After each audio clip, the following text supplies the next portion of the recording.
I'm very uncomfortable in a podium. So I want to thank Braintree Rehabilitation for inviting us again this year. I was completely shocked when Dan called about 10 days ago or so, and I thought they were just checking on me, like, is this guy still alive, or what's going on? And they invited us to come and join you again this year, which we're absolutely delighted to do.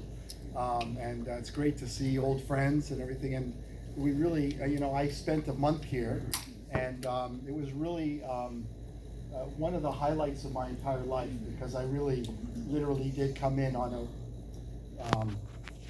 the EMTs brought me here from Tufts, and I really couldn't stand or walk at all at that time, even though they had been working on me at Tufts for the month and a half or whatever after my ordeal.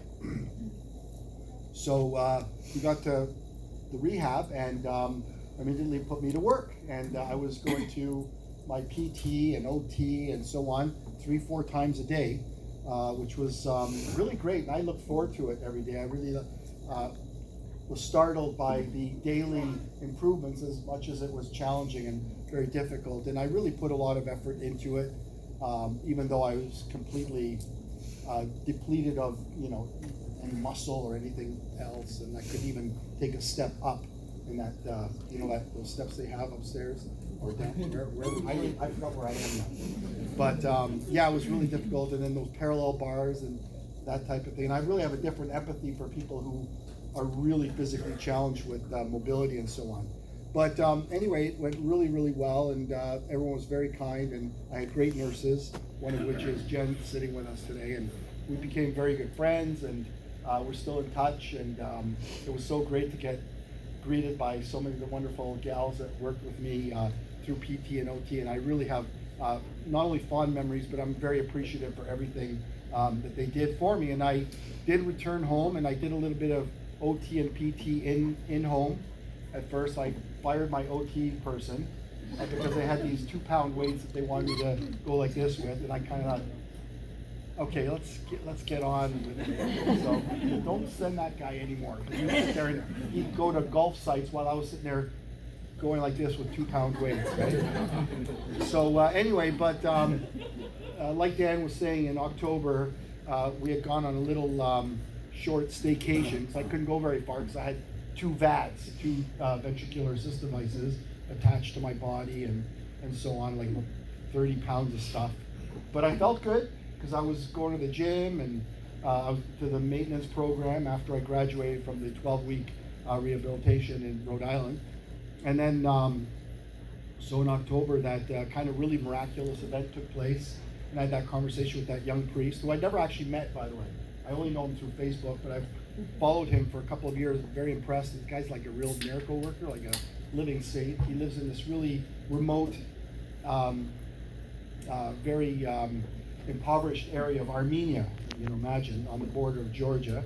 And he does great work, and I just follow him, and I'm really amazed by the stuff of this. So I just, we're on a little vacation, so I saw a little green button on his Facebook, so I pressed it, and I thought, I'll just talk to him for 5 minutes. Like, we're not gonna have much to say, because he speaks Eastern Armenian, I speak a little bit of Western Armenian. But we ended up talking for over an hour. And he says, Father, he goes, I gotta get going now, because we had been talking a long time. He says, we're about to go in for Vespers, and I'm gonna, they're ringing the bells now, we're going into for Vespers. And he says, but we're gonna pray for you that you receive a new and perfect heart. So I said, well, thank you so much, you're so kind, and it was quite touching. And then hung up, and Julie and I went for lunch. And I wish I had oysters, but those who understand what immunosuppression means get that joke. But anyway, so we went for lunch, and we get back, and so from the time I hung up with the young father there, an hour and a half later, I got a phone call from Tufts, and lovely Dr. Vest, who maybe no one's ever heard of her, but she's like Mary Poppins. She's got a lovely, fine, cultured British accent, and she goes, "Hello, Father,"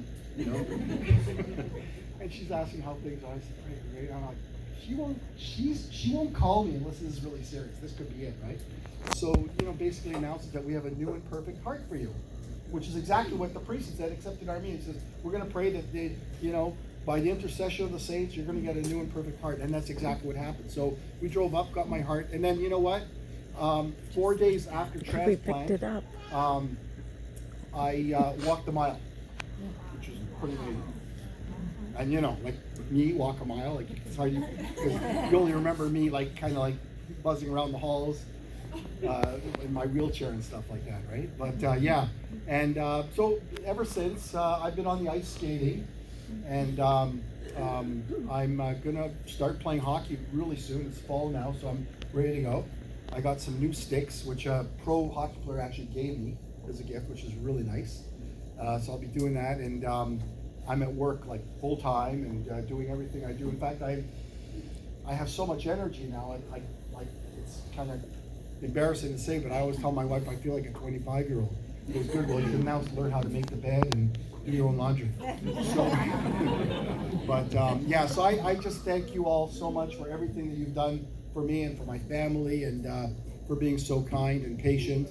And I think that every patient here who's gone through the program feels the same way as I do. I mean, you wouldn't have been here if you weren't committed to the program, and if you didn't put everything into it. I'm sure you've all seen, like I did, there were people that were here that just kind of like almost looked like they like maybe gave up on life, or they just didn't want to put the effort in, and that used to frustrate me, because I'd say, you know what, you're here, you have an opportunity, because there are countries in the world where you don't have a chance to get back. And I really believe in rehab now, and I think it's it's a real like a blessed time for us to live in America with this type of facility that can help people who are in those difficult situations. So thank you very much for having us, and it was great to see you all again.